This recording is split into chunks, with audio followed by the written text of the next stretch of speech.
Welcome everybody, it's lovely to see you all at this economics part of Nova Academia. I wanted to talk about two things. I first wanted to talk a little bit about what you think an economist is, the good ones, and then I wanted to talk about some basic economic ideas. But I first wanted to introduce what I see as the best of economics, right? I think that economists, when they started out, and I'm thinking of Adam Smith, I'm thinking of John Maynard Keynes, but I'm thinking of the well-known early economists. They saw themselves almost as architects of society. They saw themselves as trying to build parts of society. So they were thinking, well, which ministry should we have? How should we orient trade policies? Should we have more hierarchy? Should we have less hierarchy? Should we as a society invest more in education? And if so, how would we do that? And how do we set up the standards for food or around all kinds of regulation?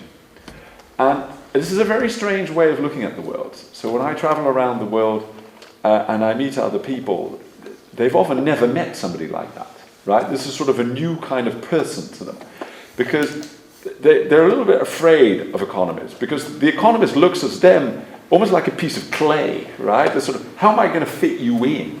Or how am I going to fit in your whole company or your whole division? And in their head, they're already playing, do we need this division or is it actually bad? Should we just get rid of this division, right? And so it's a kind of boyish, Lego kind of way of thinking. And for many people, that's sort of very frightening. But for me, that's the beauty of economics in the sense that you're trying to think of how an organization, society, a people, even a culture could be. And then, of course, there's the question, well, what would be good for them rather than what would be bad for them? And there is that sort of creative aspect to it. Well, you know, what is possible here? Yes, there's a reality here, but are the good choices being made? Are we investing in the right things? Are we choosing the right things? Are we spending our health money on the right things? Or have we set it up completely wrong? Right? And of course, you have different people who have different problems with that. But when people then give me their main critique, which is kind of, well, you economists, you're playing God with society, right? Shouldn't you just trust that everybody knows what they're doing?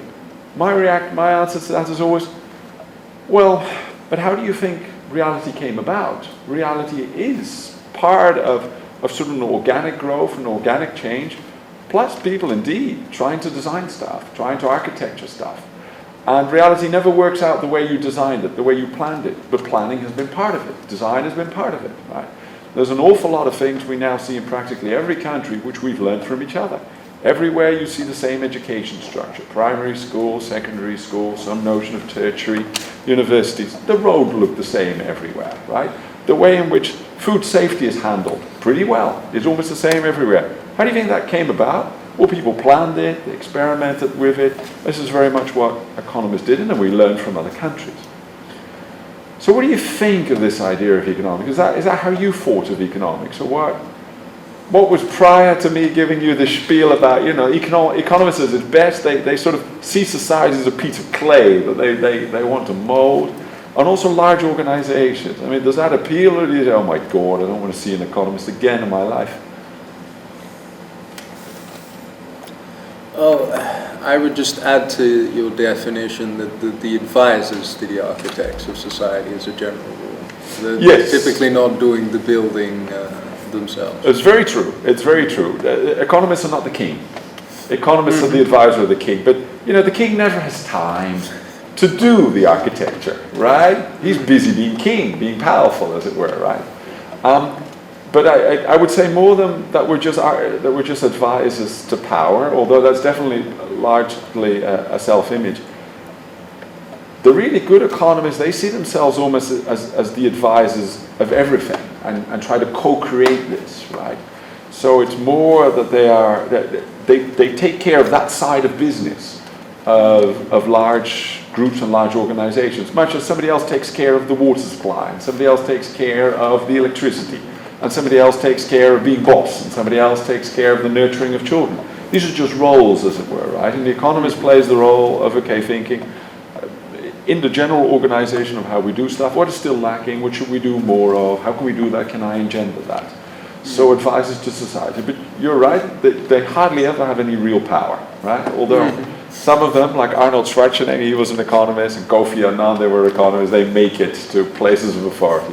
But even then, their say is usually not the top, right? Yeah. Yeah, I think they're very useful, and also personally I would wish that they would be like a forecast, because we are so many times we are surprised of the development in economics and the outcome. But I think why is it so difficult to predict this outcome? Not only based on calculations, of course, but also on our habits and history. I very much agree, and that's the second part of what I'm going to talk about, is sort of how impossible it is to know what is going on, to predict what is going on. So a famous saying about economists is that they've predicted 9 out of the last 5 recessions. That's just very true. We can always tell you afterwards why the recession happened and what should have been done to avoid it, but we never know beforehand, right? So you're definitely right that economists often pretend to know a lot more than they really do, right? And they're often sort of magicians, right? We play with models and with numbers and with equations, and I've been an econometrician, I've sort of been through that route, right? And it's often because it's expected of you. You know, if you don't do the magic sauce, if you cannot show a nice graph and, do lots of solving difficult-looking formulas, well, then you can't be serious, can you, right? So there's also an aspect of role-playing to this, right? But I think that most of what the useful economists do is not only not grasped in numbers and equations, but furthermore, that's not where it starts from. Economic knowledge starts much more from narratives, from stories of how other societies function, right? So take, for instance, the examples I just said, right? Yes, there's a lot of mathematics and numbers around building a road, right? There's a lot of technique about, well, how do you make all the little stones work together, and how broad should it be, and what's the load that can carry a truck, and all that kind of thing, right? There's a lot to that. But the main reason why you say, well, we need a new road and it could be better is because, well, you've seen one in China, and you've seen them do it there. And you've seen how it functions, right? Okay, then you can transport things from factories to cities, and that has this and that effect. These are stories, these are observations. And I said, well, they've worked it out, so we should be able to work it out, right? And then you think, well, how are we going to build this road? The economist is not thinking of, I've got to solve the same sort of technical problems. They're thinking, okay, do we then need the Chinese engineers to tell us how to do it, right? What do we need to bring together to be able to build these roads here, right? Who does what aspect of the planning? Who does what aspect of the teaching of the various engineers? Or the usage of this? And then that's got to be combined with stuff. So the way the economist again looks at this is like the clay, right? It's sort of, okay, there's a new ingredient there, and how are we going to bind that? And these are stories, right? The heart of economics is storytelling. We're the fairy tale tellers in some way, because we tell the way the world could be. And then we say, now look at the clay in front of you. It looks like sort of dark, unmolded clay, but this could be a beautiful chair, right? Or it could be a building or a cathedral, right? So we tell stories of magic to a certain degree. But many people like to see the magic source. And so if for no other reason, you've got to show that you're able to do it.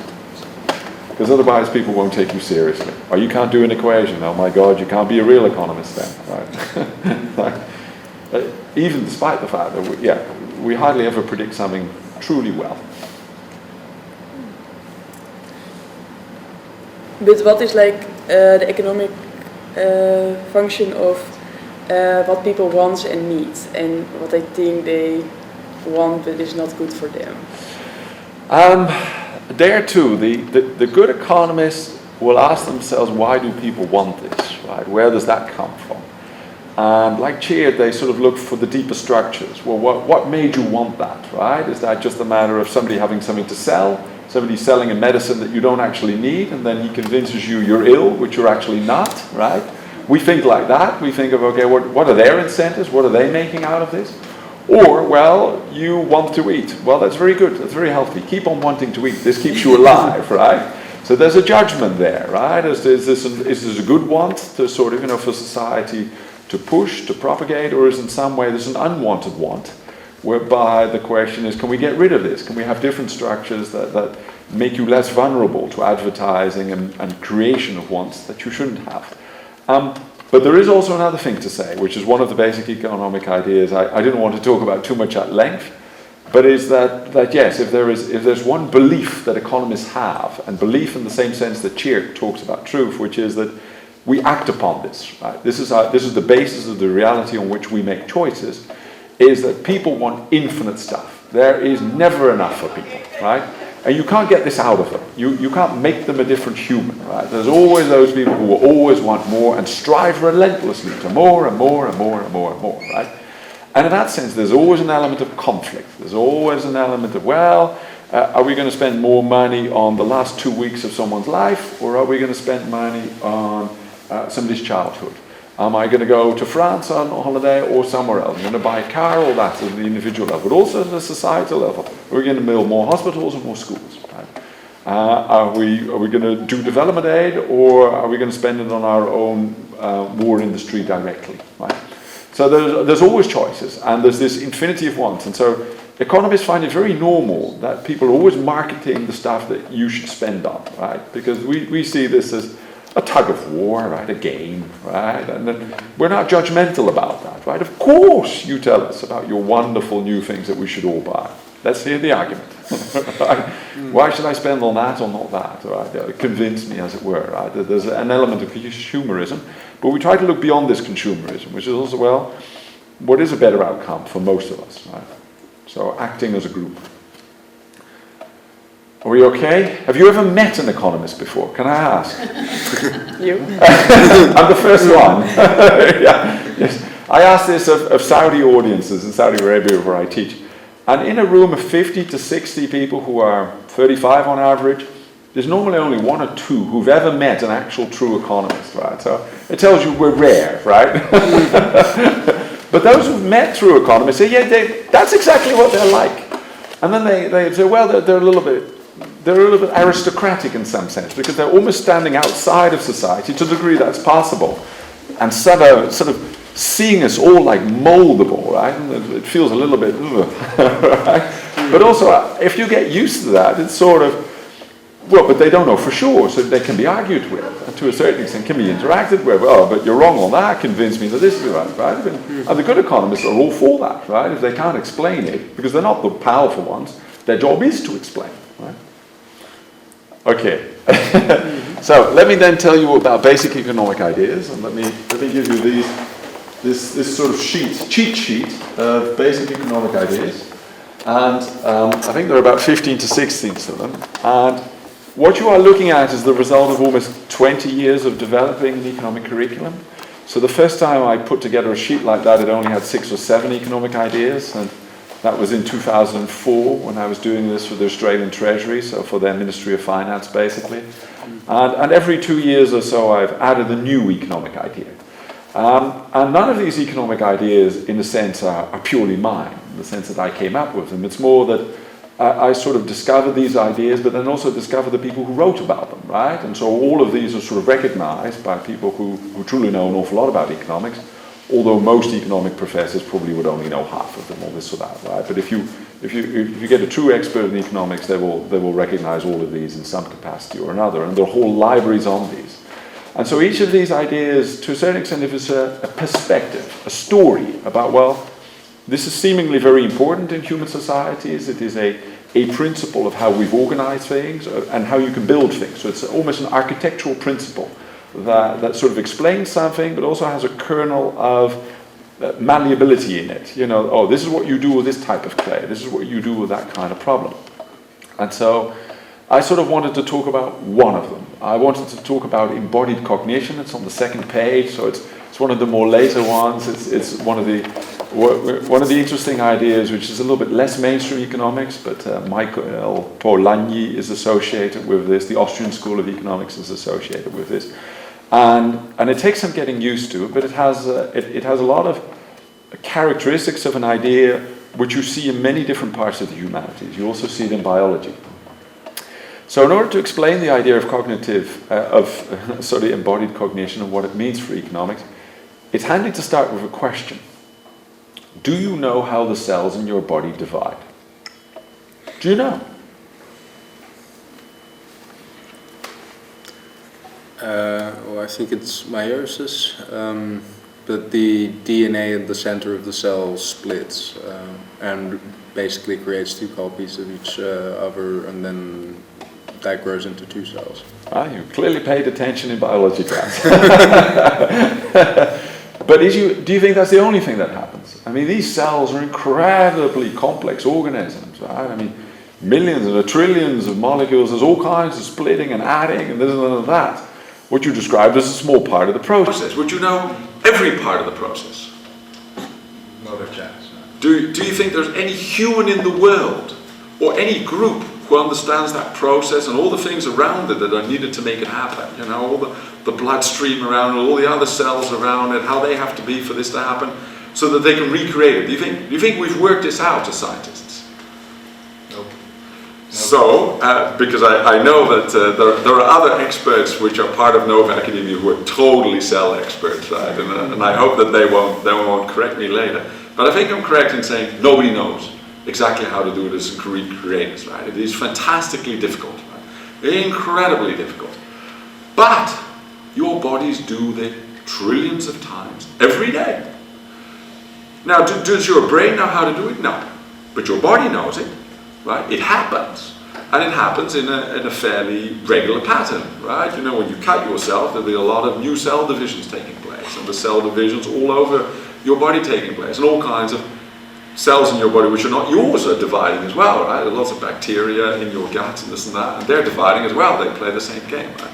So a highly complex thing is happening inside your bodies trillions of times a day, and you'd have no idea how it happens. Now, similarly, would you know exactly how your kidneys work or your liver works, right? But do you know roughly what function they have, what they do in your body, what they take care of? Yeah? Yeah, reasonable. Well, tell me, what do they do? The kidneys, I get it mixed up with liver, but it gets rid of toxins in the bloodstream. Okay, yeah. Yes, I'm not an expert either, but I know they take care of all kinds of quite particular things in the body, right? There's another person in Nova Academia whom I know has actually done their PhDs on kidneys, and I'm sure I'll get a long lecture tonight about exactly what it is they do. But again, do you think anybody has worked it out to such a degree that they can create an artificial kidney or liver which remotely works to the same degree as our body does? No. So there again, our bodies and all of our bodies do things which we don't cognitively understand.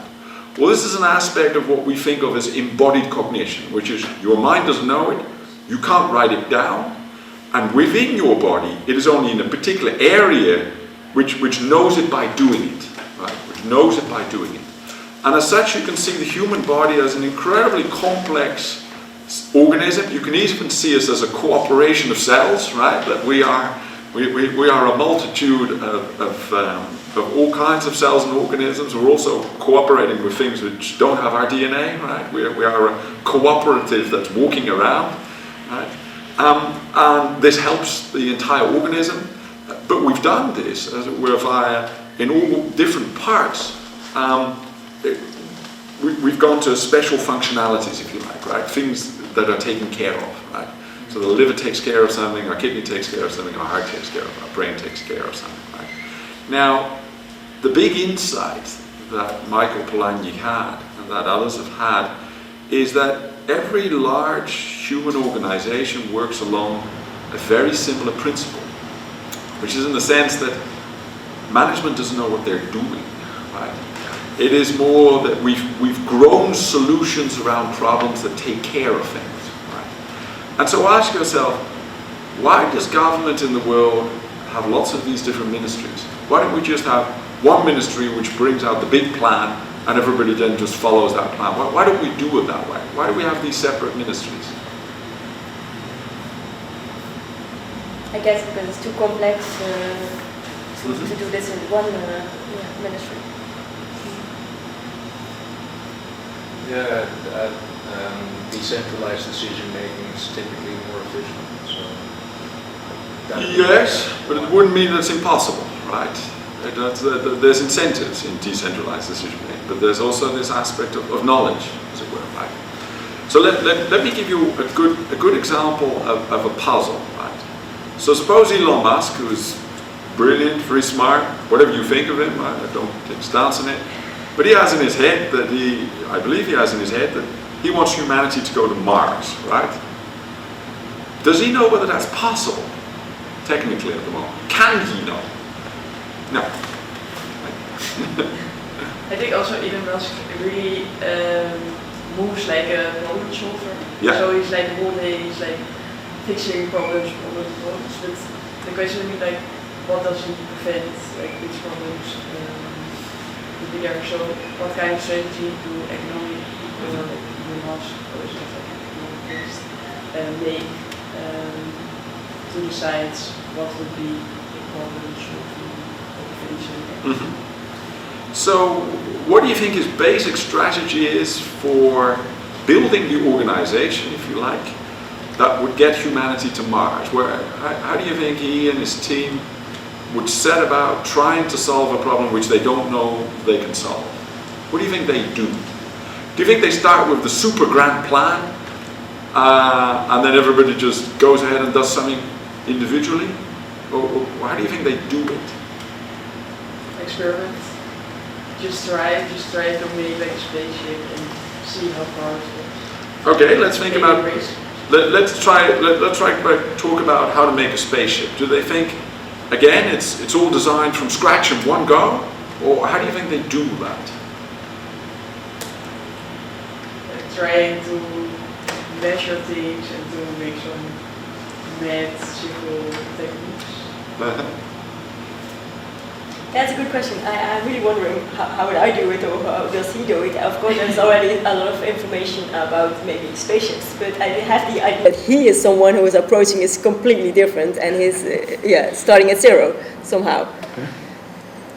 Well, my guess would be that they would make a list of the problems you encounter with getting into space or going to Mars, break it up into more manageable, smaller problems, and then look for various people who are good at solving that particular problem and let them experiment. Well, exactly. So which is the strategy you describe is a little bit the strategy of a brain which is thinking, how do I create a body which does something I don't understand? Right? So it's the same trick again, right? And that's indeed how they do it, right? So think about the kind of problems that they then think about, right? It's sort of, okay, we need rocket fuel. That's highly particular. There's all kinds of chemical reactions. It's a very particular field, right? It's got to be fixed rocket fuel. It's got to fit into an engine. Okay, there's a team on rocket fuel, and they buy in some people who know a bit about that, but it's got to be all redone, right? He wants it from scratch. So there's got to be a factory which does it and all the ingredients. Okay. Well, then we need some rockets to carry things up into space. So we need a rocket division, right? And a rocket division subdivides. There is the sort of the pipe with all the fuel in it. That's a separate team, right? And then there's the exhaust. Well, that's very complicated. That's another team. And then there's the payload on top of it. Well, that's a whole set of teams, right? You need heat shields. Well, that's a whole area, right? And then you need a living environment. Well, that's a whole area. And you need lots of other stuff in there. All kinds of different areas. So hundreds of small groups. And each gives them $1 million, right? Okay, you try and figure it out, right? Right? But also, problems outside this sort of physical technical stuff. There's also, where can we shoot these rockets from? Who are going to be put in it? What training does an astronaut need? How do we get them? Who trains them? What do they eat, right? What should their psychological profile be? Where should we go and find them? What should we pay them, right?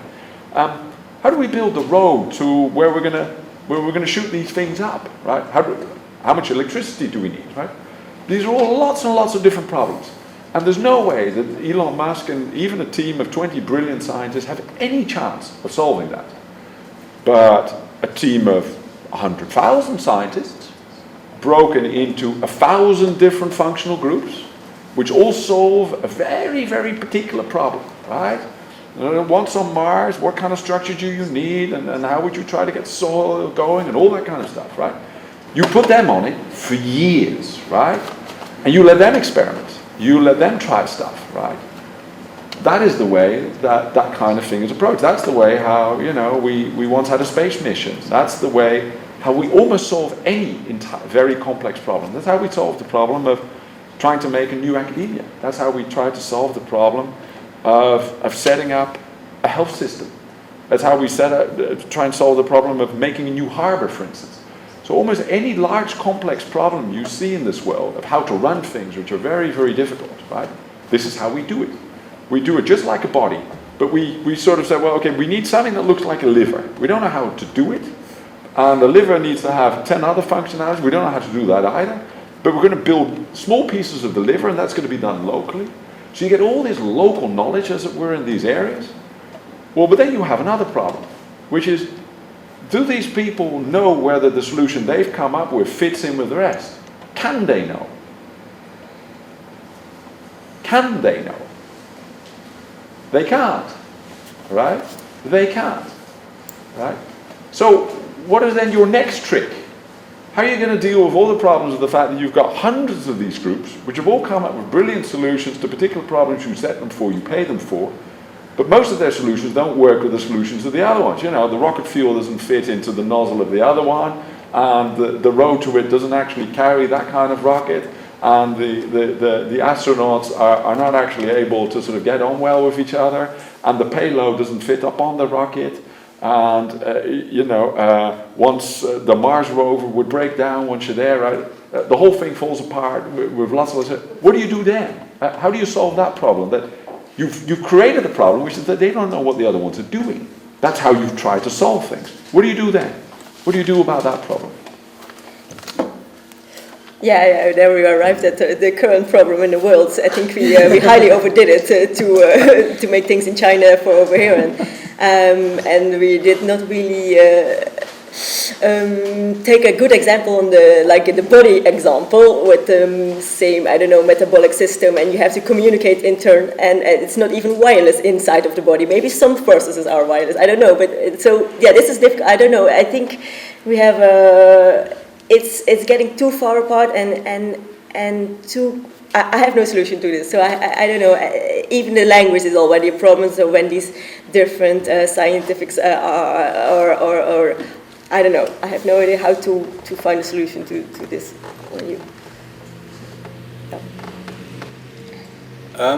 Well, my guess would be, to use your previous analogy, is that you need a group with the same functionality as the brain has in the body.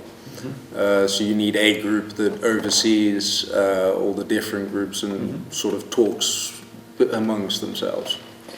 The communication hub as well. There are communication hubs. That's certainly one of the things we do.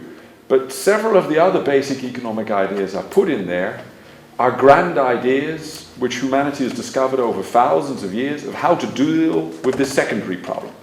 Because this secondary problem, we see this as the silo problem, which, as you say, is huge now, right? I mean, it's a deep problem in our society now. We're all specialists. We don't talk to each other, we don't understand each other, and this is getting worse and worse and worse, right? So the disconnect between what little bits of brilliant people are doing gets worse and worse and worse.